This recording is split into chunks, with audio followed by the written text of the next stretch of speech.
You're listening to Agile Ideas, the podcast, hosted by Fatima Abuchi. For anyone listening out there not having a good day, please know there is help out there. Hi everyone, and welcome back to another episode of Agile Ideas. I'm Fatima, CEO at AMO, Mental Health Ambassador, and your host. On today's podcast, I have Martin Cooperwaite, who is the co-founder and director at Kiandra. Martin's journey in business and in the technical space started at a really young age when his dad used to buy him source code books to help him learn basic coding. It's something that ended up becoming a passion, and in the 1990s, he teamed up with a high school friend to actually help with a project at his uncle's accounting firm. The project went so well, they ended up setting up a business, and then it's been inundated with work ever since then. Through running this new business, they have opened offices in Melbourne, Perth, and Toronto many years later, and they have begun helping clients with complex problems. More recently, with the emphasis on AI and low-code software. They deliver high-quality software across government and enterprise sectors, helping the company go from an original little development house to an international award-winning business, having won over 18 awards for innovation, services, and company culture. It's also helped them get into CRN and the Deloitte fastest growing companies list numerous times. Having delivered hundreds of projects for some of Australia's most well-known brands and accumulating 500,000 hours of experience, they only bid on projects they can deliver.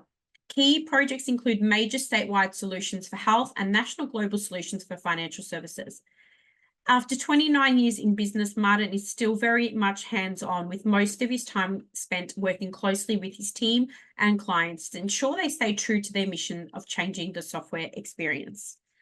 Please join me in welcoming Martin to the show. Martin, welcome to the show. Thank you very much. It's been a long time coming. I know we've had to push it out a few times, but I was told that you're someone I need to speak to. And when I looked at your history and your background and experience with your company, I just thought, yes, we definitely need to talk. I think there's a lot of valuable insights that people can get from you. Tell us a little bit about yourself and how you got to where you are today, beyond what I've explained to the audience with the bio. Okay, so, well, I guess, yeah, I mean, I've had Kiandra since I was at university, and really it was an extension of what I love to do and what I learned to do as a child. And I've been really lucky that I've been able to do what I find for fun, and it's all worked out really, really well. But ultimately what we do is we're a software development company. We often are engaged to implement innovation-led initiatives for businesses or government where they really want to enact change or dramatic improvement. You wouldn't engage us for, I want a new website to be like a different kind of brochure for my business. But often we're engaged where there'll be an organization where they say, right, we operate in this way. How could we get 20 times the revenue in a year? And so it'll be a digital-based initiative to drive that. So usually it's really a significant change that they're driving for. And that's why we get engaged. And it's a lot of fun a lot of the time. So, yeah, I'm very lucky. And so how did your software development journey sort of start? And I hear that there's been some interesting relationship with Dick Smith and some computers. Tell us a little bit about that. Yeah, so when I was growing up, my dad was actually obsessed with Dick Smith, but in the context of he had a helicopter, and Dick Smith I think he was like the first person to fly around the world in a helicopter. Okay. And my dad was just obsessed by Dick Smith and loved his helicopter. And so he actually built a model replica of Dick Smith's helicopter and used to fly it. Like it was about maybe a fifth or a sixth of the size, and he used to fly it, and he won all these awards with it and things. And then Dick Smith, and so I'm 50 now, right? So, but back when I was, I don't know, this would have been in the around 1980 or something. It was Dick Smith had a computer that he released, and my dad had to have it. And then he was also like, everyone else was playing sort of these Atari 2600 consoles as kids. I don't know if you remember that. Yes, I do. We did have Yeah. one. Okay. My dad was like, no, you're not having that. You can go, you can, if you want to play a game on on your computer, that's fine, but you're going to type in the source code. So we go down to basically a shop, which was called, I think it was like Radio Shack or Tandy or something. And you get this big book of source code and he'd give it to me. And I was very little and Mm. it made me type it in. And it would take me weeks and weeks, if not months. And eventually I'd get to like I'd make so many mistakes and have to work out, oh, there was an error on this line and what did I type in wrong? And eventually we'd get there and then I'd have a computer game to play. But that kind of ingrained in me a love of software development, of like the process of writing instructions, but then there was so much creativity baked into the whole process as well that, and I loved it. And then it really set me, even though I was, I really wanted the Atari like my friends, it actually set me in a good sort of a foundation to do, the path I've been on. And for that, I'm really grateful. What an interesting story, and so unique, particularly, like you said, it's probably a 30, like, well, actually more than 30 years ago by the sounds of it, for when you sort of start in that space. It's interesting to see that, like you said, your passion has now become a business. Tell us about how your business came to be, and where did the name Kiandra come from?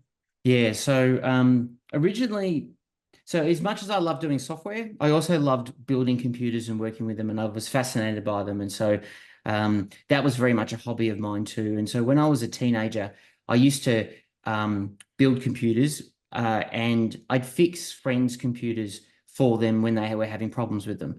And then what would happen is that the workplaces that these like the parents of my friends workplaces would sort of hear about the work I had done, and they're like, "Oh, could you come and fix the same problem we're having at work on our Mhm. computers there?" And so I went and did that, and it was like at the time I remember.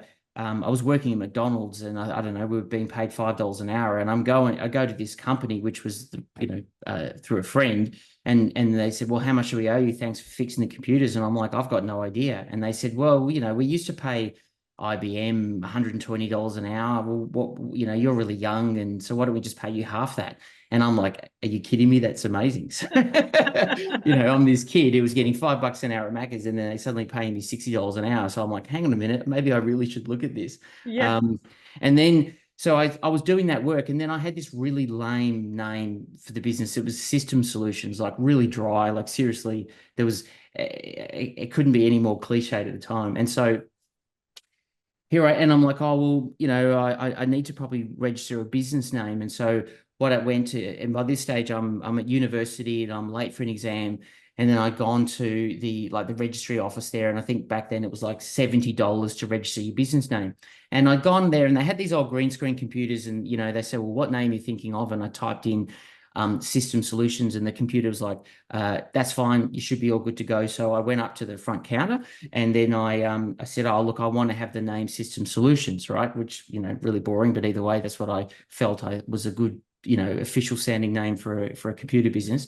And the lady behind the desk, who was this sort of like quite sort of large, older, intimidating woman, sort of said to me, well, you can't have that. It's too close to other business names. And I'm like, oh no, and I sort of froze. I didn't know what to do. And then she said to me, well, what street do you live on? And I said, oh, it's called Kiandra. And she goes, that'll do. And then she just went like, accept, and logged it without even checking with me if I was okay. And then I was like, all right, I guess that's the name of the business then. So that's where it Oh. came from. But it ended up being quite good for us because everyone else had names like System Solutions or Data Tech or the other kind of nerdy sounding techie names.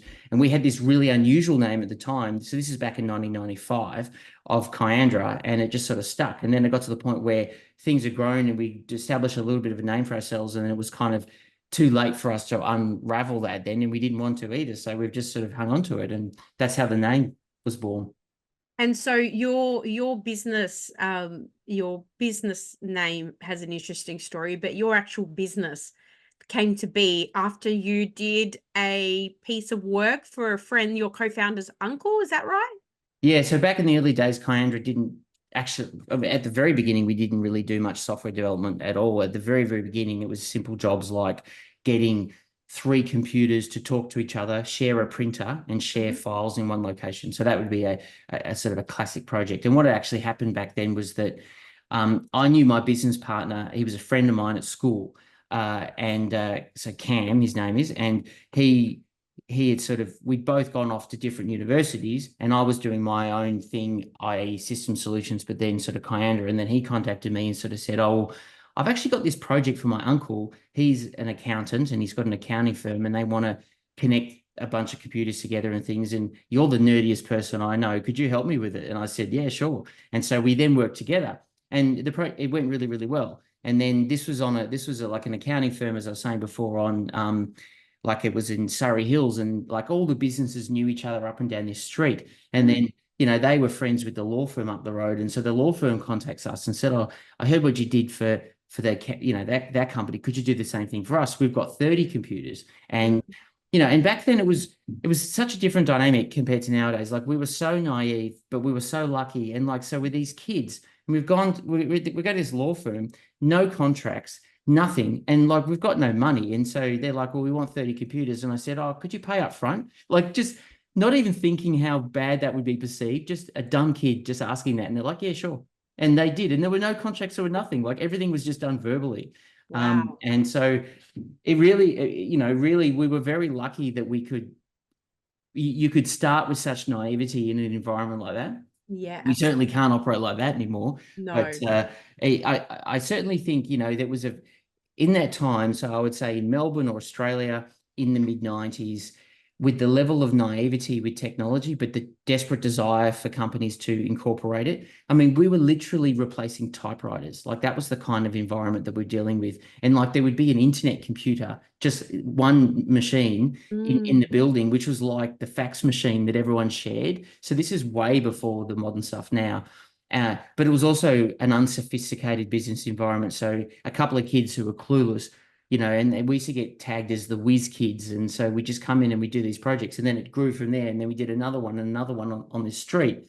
And then Cam and I were like, wow, this is actually really getting somewhere. Why don't we kind of join forces? And then so what happened then, and sorry, I slightly misspoke before. This is actually pre-95. This is earlier than that, because what actually happened in 95 was Kiandra was incorporated as a company, and that's when Cam and I were both co-founders. We ended up keeping the same name that I had previously. The stuff I'd mentioned has actually happened pre-95, but yeah, Kiandra was born officially as a company in 95.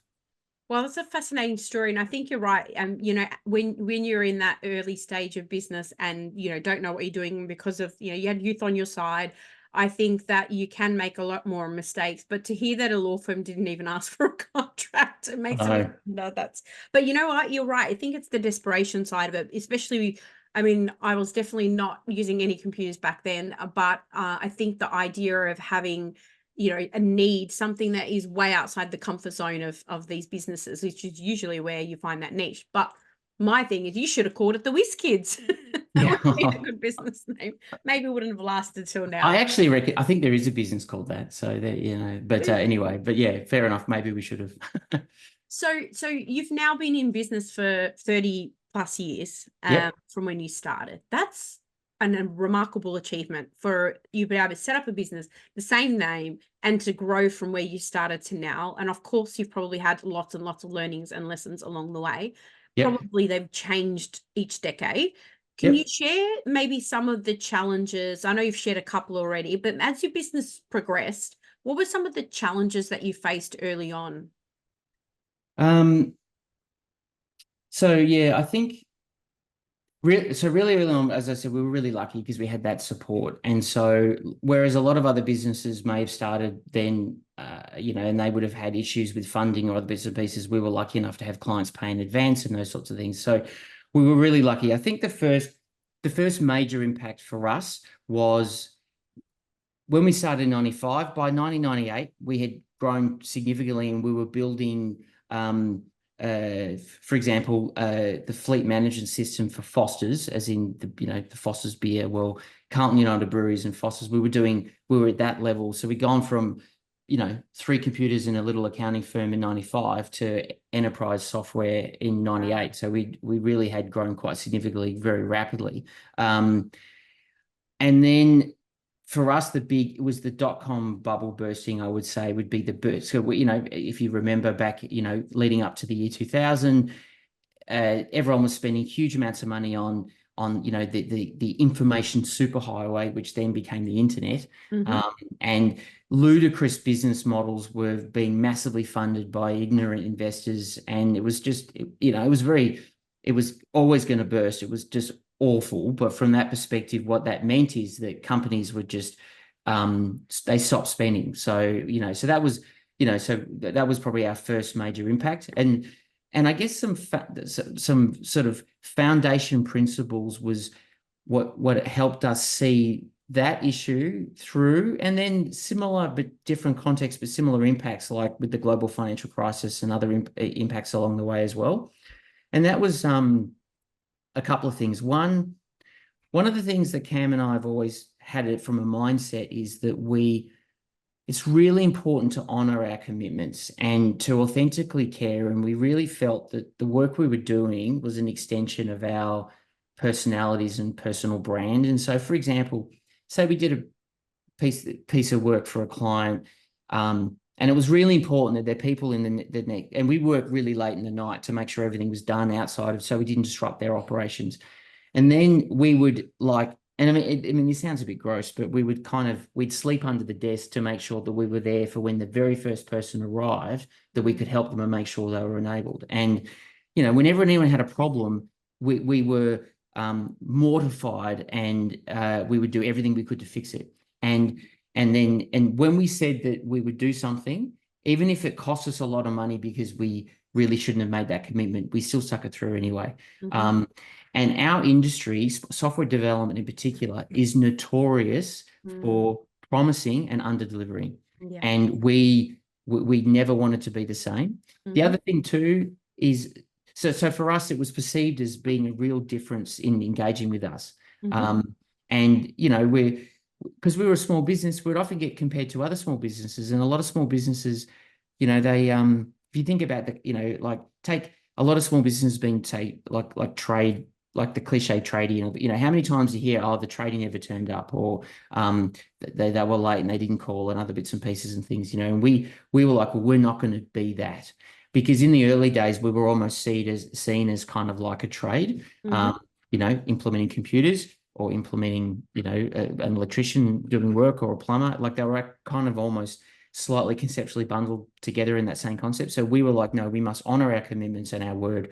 So that was one aspect. And the other one was having fairly conservative financial management. So, we weren't spending all the money and things. We were very conservative with making sure we had cash reserves and things. And, and that we could look after our people. And, we didn't hire and fire flippantly, based on an impact and things, because one of the things we'd learned very much is around having a team of awesome people who have so much experience delivering projects together and working together consistently and over again drives high performance, as opposed to, oh, here's another project, we need to hire this role, and you plonk a whole bunch of strangers together and hope it just to be high performance. That doesn't work at all. And so for us, having that sort of conservative financial management, so that we weren't having to all of a sudden let people go higher based on changing market conditions, meant that we could retain great talent and have a great team of people. And we've got lots of people who've been with us for, over 10 years, over 15 years, and the vast majority over 5. Whereas in our industry, people usually leave after a couple of years. So, so we've been lucky that we've been able to hang on to those people there too. It's really interesting, but one of the most common challenges for businesses is that financial aspect. So the fact that you were able to, pay extra attention to that, you must have had some really good systems and processes in place to be able to manage that. But not only that, also in terms of being organized, particularly when knowing where you were back then, it would have been pre all these amazing software products that help you be organized and, enable you to coordinate and manage all your work. You were probably doing things quite manually to begin with. I wanted to touch on something I'm very passionate about and that our listeners are very passionate about, and that's the agile space. So agile itself means different things to different people, but a lot of people coincide agile with software development. And I'm curious to know how agile itself has been relevant to you early on, when you first knew what agile was, and how it's evolved in your business today. Yeah, well, as you would probably not be surprised to hear, Agile has had a massive impact on the software development industry, and us in particular. I think it was. I'm trying to remember. Was it? It might have been 2001 when the manifesto came out, Yes. Yeah. and it was a huge. And then you had, like, obviously you had massive leaders in the industry like ThoughtWorks and things, trailblazing, and it was. I think for us, I mean, by the mid 2000s, so maybe 2003, 2004, it was starting to, like, it was just common, and it was baked deep into how we worked. And I think, it was certainly pre then, everything was very waterfall. And I'm assuming everyone who would listen to this would understand the concept of waterfall. Yeah. Yep. Okay. So, so yes, it certainly was a massive shift, and I think it started when I look at what we do now Mm-hmm. compared to what we started with. I mean, really, it started early in the early 2000s for us. It wasn't like there was this massive framework we just kind of followed. It Mm-hmm. was more taking the spirit and aspects of things. So I think back then, where we began for Agile, it was firstly breaking out of the big big bang mindset around. So if you're building software, you develop the whole thing over here in isolation, away from the business, and then you come back to them and say, here you go. So in the past, yeah, there'd be a massive specification written up. Mm-hmm. We'd go away for 6 months or a year, come back and go, here you are, we've built to your specification. So really the key thing was around involving client business people as part of the core team delivering together. We were incorporating very much an MVP approach, and then iteratively improving it. And then that started evolving into, face-to-face engagement was massive. Working in 2-week sprints.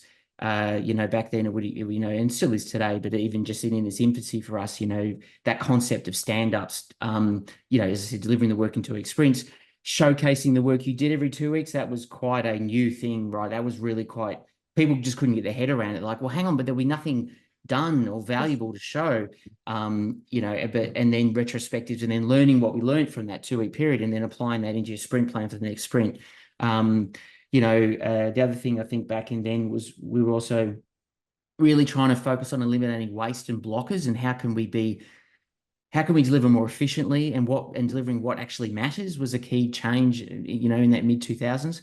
And then I think too, that when we couldn't have people there physically present, having the idea that we take for granted now, like you and I are talking here, we're talking over Zoom, but like back then it was really radical. For what we did is we had these trolleys, and with a television and a camera and a computer, and when someone wasn't there but they were still working as part of the team, everyone else would be in the office, and we'd have like a pod, and so people were working together.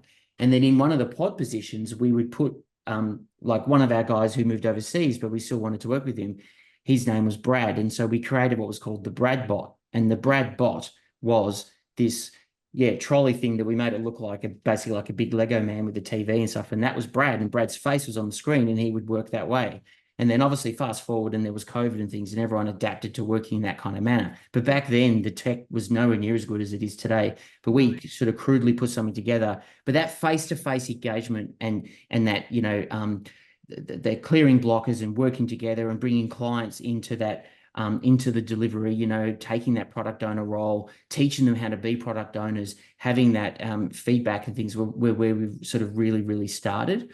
And then, I mean, if we think about where that's kind of gone to, so we started that there in its infancy. And if you sort of had a snapshot of today, like, I guess we, the way we work, we sort of, we obviously establish it's really important to have clear objectives and vision. We define the roles and responsibilities in our projects. We're still doing sprint planning, daily stand-ups, sprint reviews, retrospectives, where, as I mentioned before, we're still educating client team members and stakeholders so they can participate in those agile activities as well, and that training is an ongoing thing. You don't sort of do it once. A lot of these people haven't had that experience. So that's something we bake into how we operate with our clients. We're now injecting probably more governance into the whole process than we used to. So, it's about aligning governance-focused meetings, aligning with agile events. So the governance review meetings are tied to the same sort of sprint events, reviewing progress, risks, compliance. They're aligned to also delivery of sprints too. We're using burn down charts, velocity tracking, and other agile metrics to provide transparent and kind of project updates in real time. That's a key evolution from where we started. We weren't doing that in the early agile days. I think breaking that mold of massive complex reporting and instead just really making sure stakeholders got concise and relevant reports, aligning with the governance requirements without overburdening them and us has been really important too. Whereas I think if you go back years and years and years ago, it was about who could build the most comprehensive and time-wasting report possible. All of that mindset of the more content I produce means I'm perceived as doing a better job has been stripped away. We maintain a risk register. We didn't even have, I think in the early 2000s, we wouldn't even know what one was, but now maintain a risk register. We're reviewing that regularly and we're aligning that with agile practices and governance needs. We ensure that all our tasks are related to compliance and regulations as well, are included in the sprint backlog because they're just as important as development tasks. And we keep detailed records of all decisions, all changes, approvals and everything to satisfy governance audits and reviews. So we don't want to over document, but I think decision logs and that kind of stuff are still critical, especially if you get into a bit of a debate about why was that decision made, 3 months ago. So I think that's kind of how we've evolved from that perspective. It's some really good insights there. I wanted to touch on a couple of things. Well, I think one of the ones that really stood out was around helping to train people, training stakeholders. I think you're spot on. One of the things we see quite a lot of is in organizations, even if you think about it, you mentioned waterfall before, which I think majority of people listening would know what that is. A lot of organizations typically do, waterfall style project management. Some people say that's not a project management method. I'm not saying it is. I'm just saying the style. And then, it took them a really long time to get their head around that. And then you bring in this agile thing, whether it's back in 2001 or more recently with the sort of rise of banking using it heavily in the last 5 to 10 years. And then you expect stakeholders to understand what agile is, which was difficult for us to understand what agile is. So the fact that you're spending the time to not just train, but continuously upskill people in what their role is in that, in particular like the PO roles and things, I think that's really good. One question I have just around the governance review meetings, who's performing the governance review? Is it embedded within the team that is in the project, or do you have a separate function or person or role that actually does the governance review meetings? No, we embed it, rightly or wrongly, we embed it within our team because it's a core part of what we feel that everyone has to be trained on. And ultimately, it's led by sort of the project managers and the business analysts together. But it's very much a project management-led activity in our team. So the project manager will drive that. Oh, awesome. And then in terms of, you mentioned briefly around like tech's now changed significantly. And then we know that with the rise of Agile came, all these really Agile-based software like Atlassian's Toolkit, Jira, Confluence, all those sorts of things. But just generally technology-wise, as you've evolved the business and sort of more in the last sort of 5 to 10 years, how has the tech changed for you in your business, particularly being techies, to be able to help run and operate your business?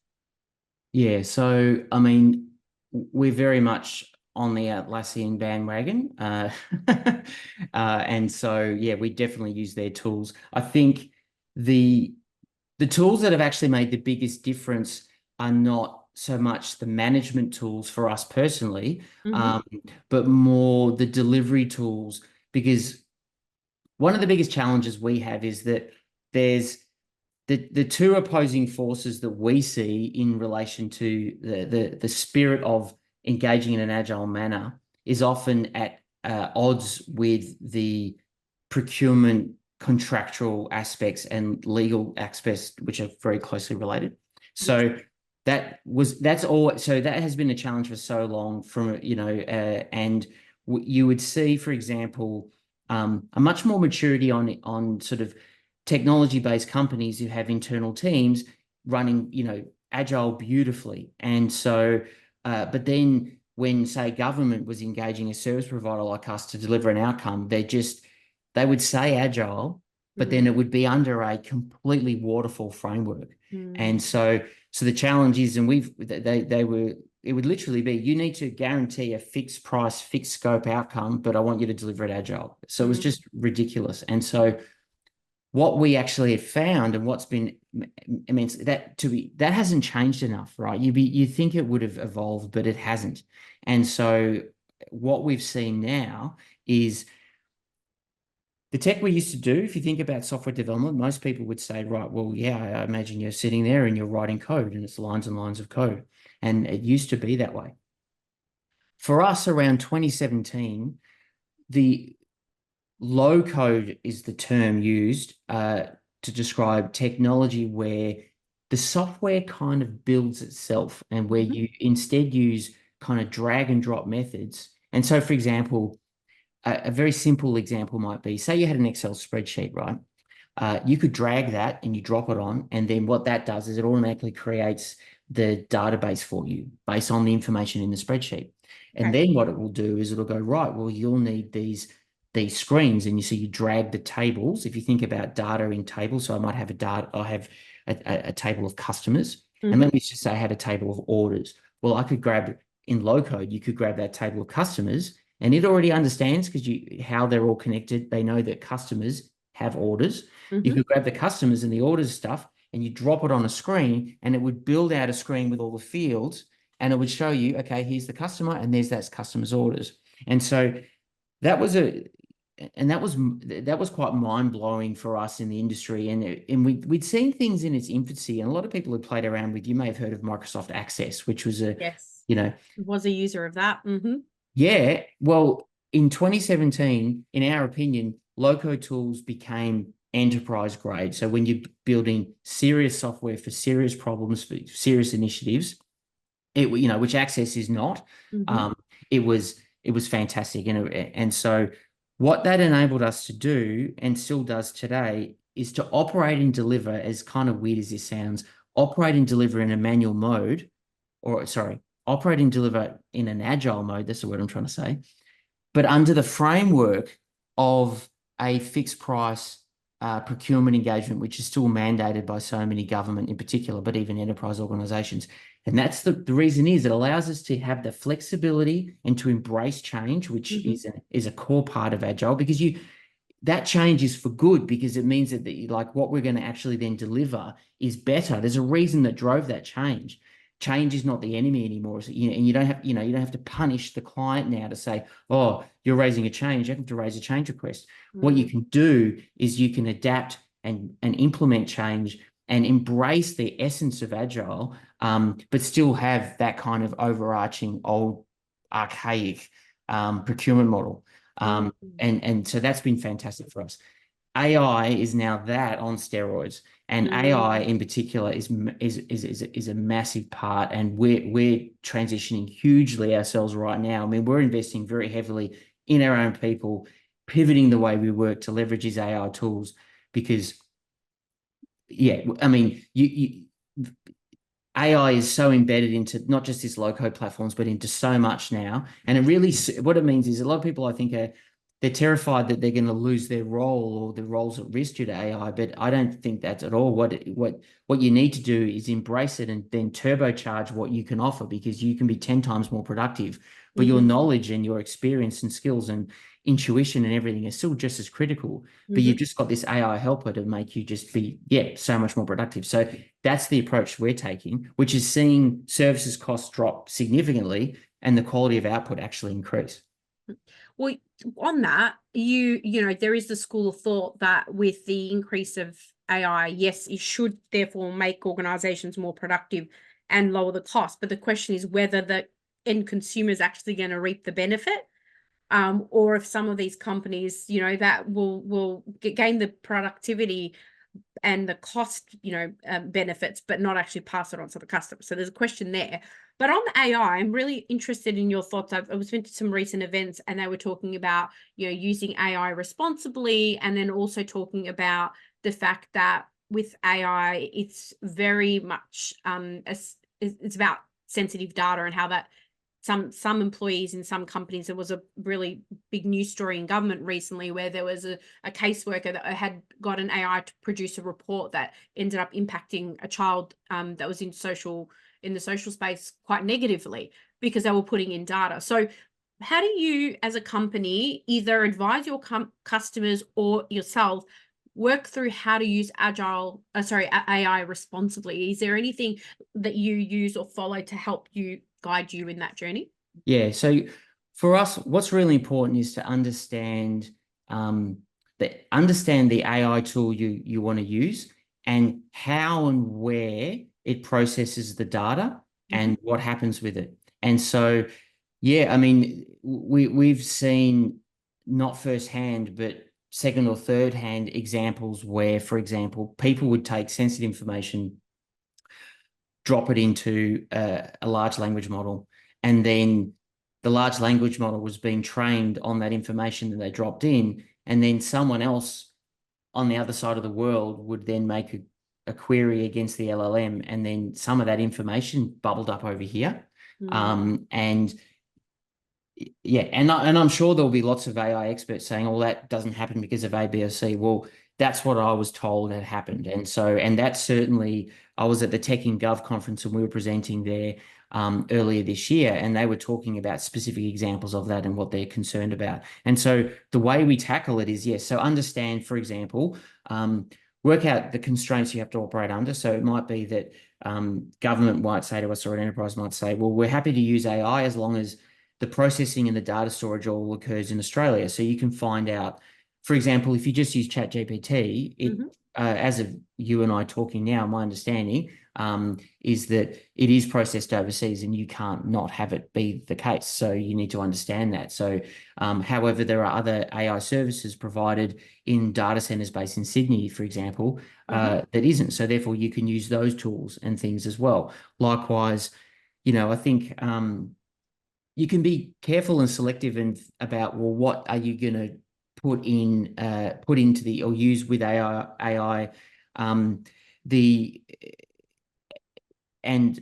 say, for example, if you're trying to increase productivity, does it really need to include this sensitive information? How could you do it differently so that you could still get some productivity gain without including that sensitive information? But there are also, once again, there are AI tools available now where you can have your own private infrastructure and it's not you know, and then so you would leverage that.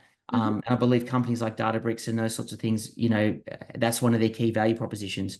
And I apologize to anyone if that's not correct. From our perspective, you know, those issues there, because we don't consult clients on how to use AI in general across all different contexts. For us, it's around building software. So the beauty and I guess the luxury for us is that when we're building software, we're building brand new software and we're not using data with sensitive information. We don't have the same level of issues and the same level of limitations that, for example, an organization would have if they're looking at huge volumes of, say, patient records and they're wanting to use AI to analyze that. That's a much harder problem. And lucky for us, we don't have to deal with that. For us, it's around how can we build that piece of software with those features faster and with a higher level of security. And so we can leverage AI to help generate that code or generate that low code. I also heard at recently that one of the other ideas, thinking about what you just said around like being really clear on like those guardrails of how you're using it, particularly in your company or in any company listening, is like even using use cases, coming up with some use cases, so it's some pretend scenarios that replicate what you're trying to, but not actually using any real client data. So I think there's a lot of a way to go. What are you most excited about when it comes to AI, either on the software development side or for your customers? Yeah, I think the thing I'm most excited about is the the biggest issue with software development is the services cost and the time it takes. And because even if the ROI model that you have is, so for example, say you were doing a software project and that software project was going to cost you $500,000, but as an organization, and that was say it was going to take you 6 months, and as an organization, you said, right, well, that's okay because the ROI we expect from that spend, we expect to make $5 million, from that 500K investment, so it makes sense. So even if you can afford the 500K, the challenge you have is you're waiting 6 months before you can start realizing that ROI. Now, what AI is going to enable is, in my opinion, and the stuff that we're seeing, and it's changing really rapidly, is that 6 month project will be a 1 month project. And instead of, but people go, do you have a lot less people? Well, no, you don't. You actually have, we believe, you have the same people with the same skills across when you build an agile team. That won't change. It's just that you have so much more productivity within each sprint. So you can generate something amazing in 2 sprints, right? Run in a month, or maybe 3 sprints over 6 weeks, as opposed to need, say, 6 months. But you still need the same people with the same skills to make sure that all of those, that human aspect is still there. As soon as you start abdicating it and saying, oh, AI, please build me software that does things, and you take the human out of the loop, then that's where not just huge risk is introduced, but just misalignment from the vision from what you're wanting to do. Because ultimately we're trying to serve us as humans, serve other humans, and it's a fundamental human activity. So as soon as you take the human out of the loop, I think there'll be big issues there. It's a good call, and it also relates to project management in general, because I've had comments made by people I know about, oh, AI is going to take your job, as a project manager. And really, when you think about it, the soft skills required in project management in general is the thing that AI can't replace. And the other thing that I think is really relevant for people as well is that AI needs the context in order for it to do what it needs to do. So to your point, you probably do need, input from the finance SMEs, or the, all the different skills in the business, but then also in the actual agile squads as well. So yeah, I think it's a good quote. I do think there is a lot, like you said earlier, that's still unknown and a lot to learn still, but it's good to see that there is definitely some opportunities there, and I don't think it's slowing down anytime soon. I can't believe the pace at which AI is growing. The case in point for me is seeing how every second product now that is in the market, good or bad, just has the words AI in front of it, AI generated, and they might not even be really any good, but they're just putting AI and expecting that means they're going to sell more licenses or something. Oh, it's seriously, it makes me cringe, because a lot of these, I would say the vast majority, they put the word AI in there, but so it'd be like, oh, I've got an Excel spreadsheet that calculates a formula and adds that cell to that cell. Let's call it AI. Like, it's not AI at all. Like, it's just a calculation, but 100%. yeah, it's just, and then and then the other issue is all of this garbage that's been generated by AI as like marketing outreach, and like people are using AI to build content that they're not even writing, and all the authenticity just gets lost. It's just 100%. Anyway, that's a side issue and a bugbear of mine. But anyway, I feel your pain on the other side, being in the project management and project management office space. I'm seeing PPM, or project portfolio management tools, for those listening, that are just all of a sudden now they've got AI built into them, and it's been a click of a finger. And to your point, they're probably just introducing some automation or something like that. Yeah, that's right.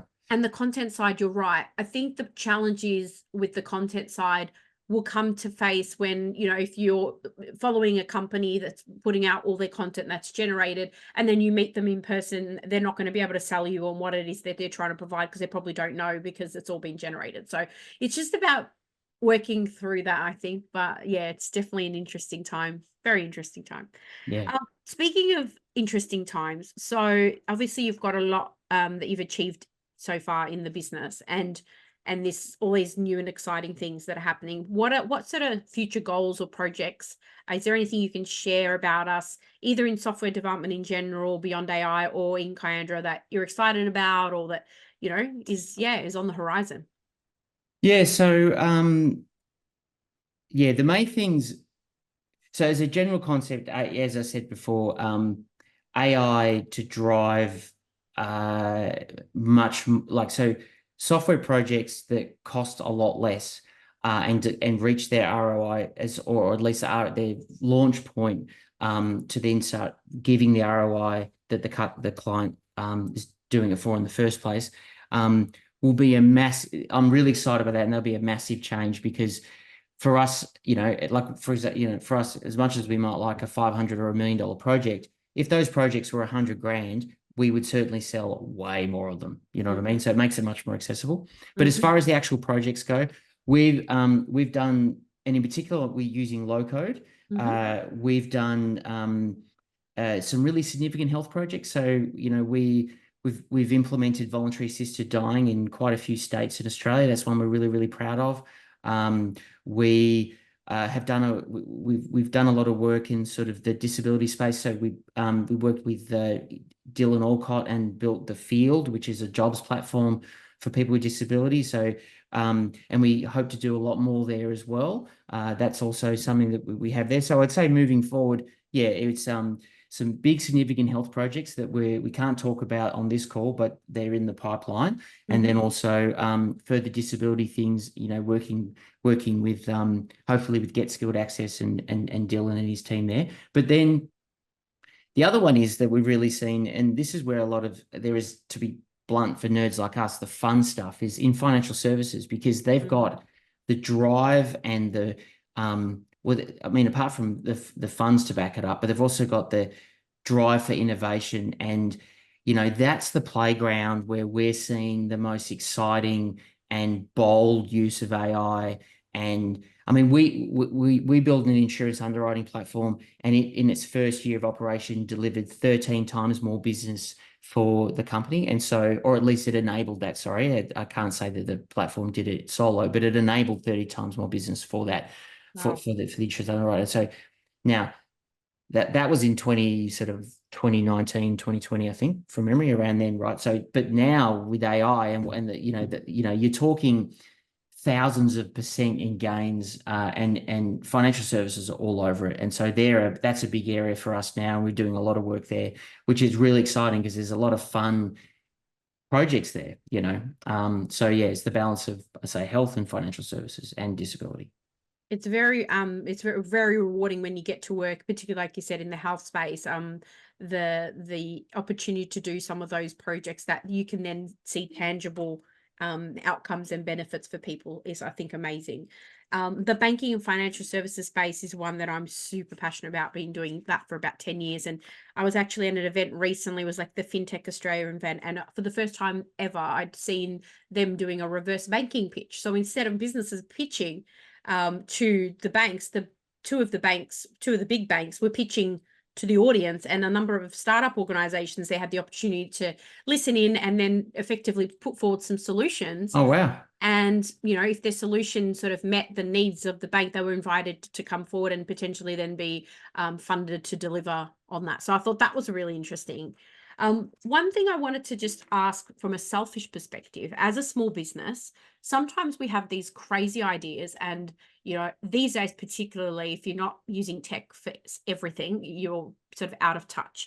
But if you've got a really good idea and you think it's, great, what advice would you give to someone who is, bootstrapped, doesn't have much funding, but has an idea or thinks it's a great idea? What would you recommend they do in order to figure out whether the idea is worth pursuing? Have you got any advice for people like me? Right. Okay. All right. Yeah, I think one of the things I've learned along the way is to really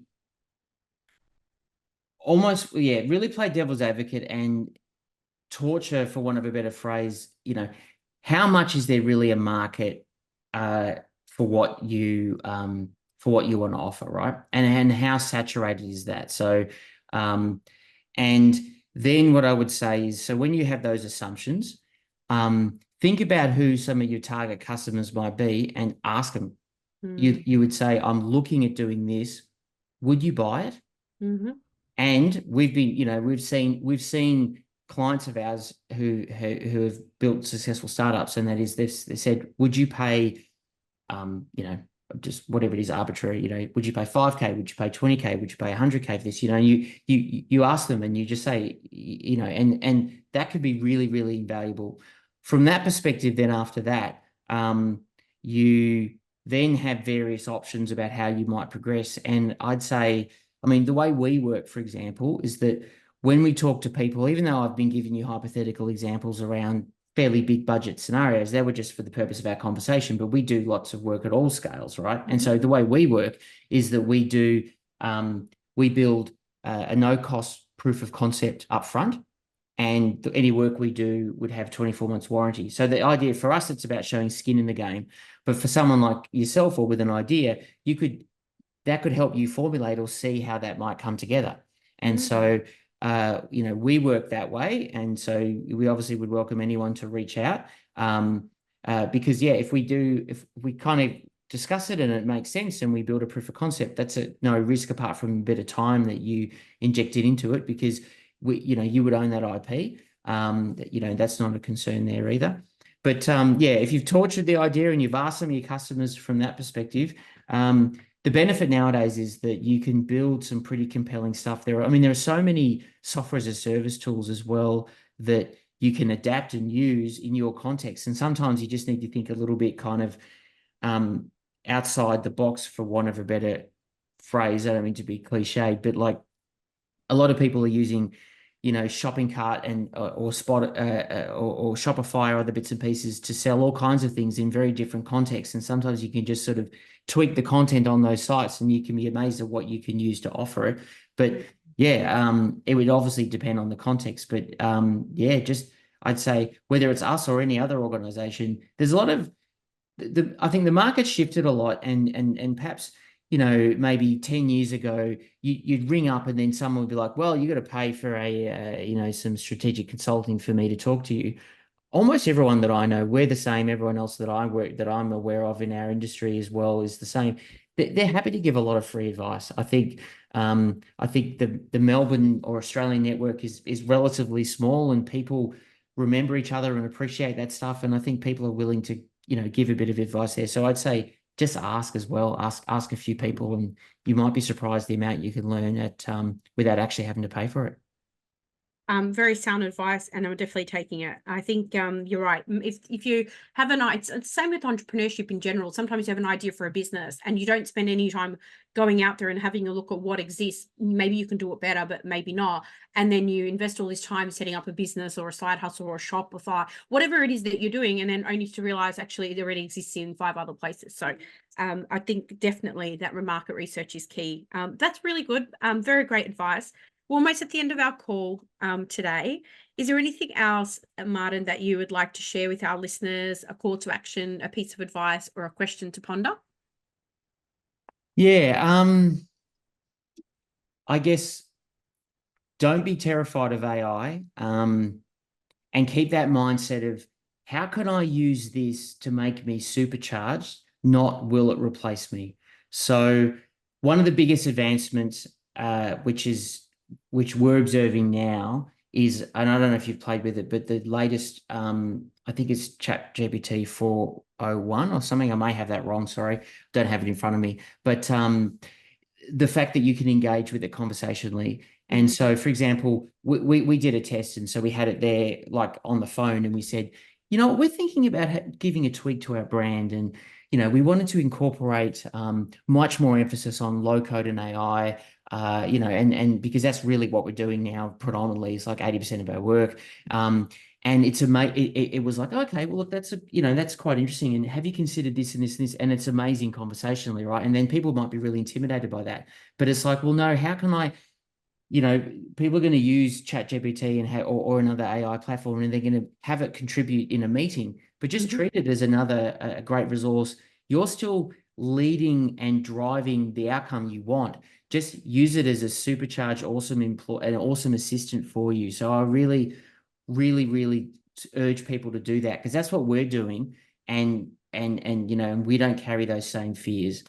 And then the other one would be, if you're thinking about doing sort of any kind of tech innovation, and never lose sight of the ROI, that, like, make sure you've got that's kind of really crystallized, because there's a lot of people who spend a lot of money building something and they never get an ROI, or they never reach it. And the other one is really think closely at the time it's going to take you to reach that ROI. So if you're looking at two engagements, two projects, and one was going to cost you $1 million but take 2 years, and one was going to cost you $2 million but take 2 months, what's your ROI? Because, like, you might spend more money up front, but then you start reaching your you get to realize your ROI. If you realize it much faster, then it's actually better to spend the higher amount. And obviously that applies to orders of magnitude less money as well. It could be 20K versus 200K. But a lot of people that we find when we're talking to them about the idea of a project is they get too bogged down. I mean, fair enough. You obviously have to afford the cost, but they get bogged down on the cost, but they don't spend enough analysis on looking at the return and the timing of that return. Because if the timing of that return delivers you 20 times more business than you would have got, and you get it 2 months later, it's a no-brainer to proceed. So it's just something I would say for people to keep in mind.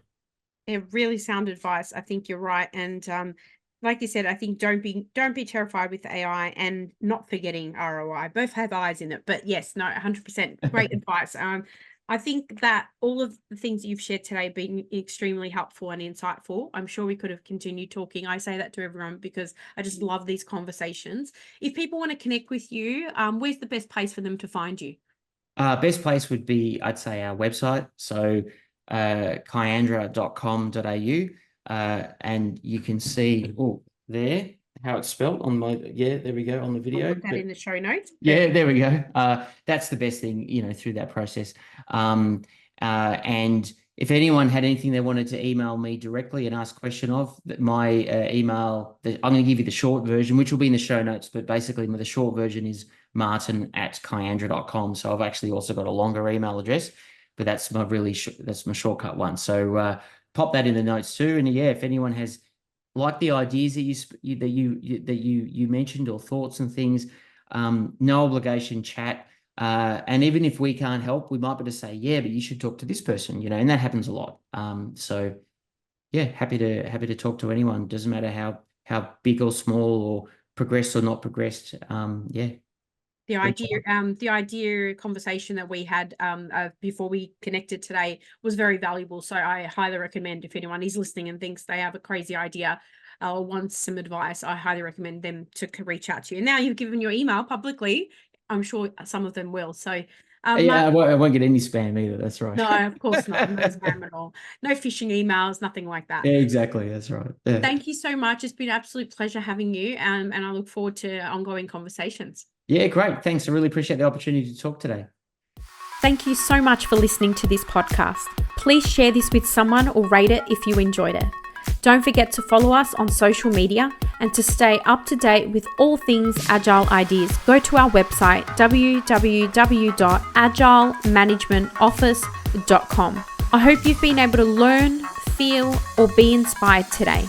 Until next time, what's your Agile idea?